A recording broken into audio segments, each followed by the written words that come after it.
And Kali is not alone. He has 4 sons in their prime.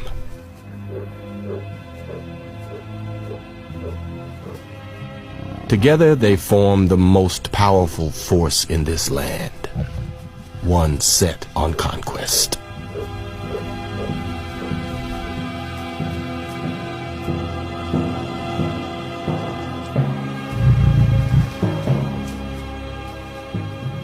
Kali already rules the lionesses of the north, but he is not content with that.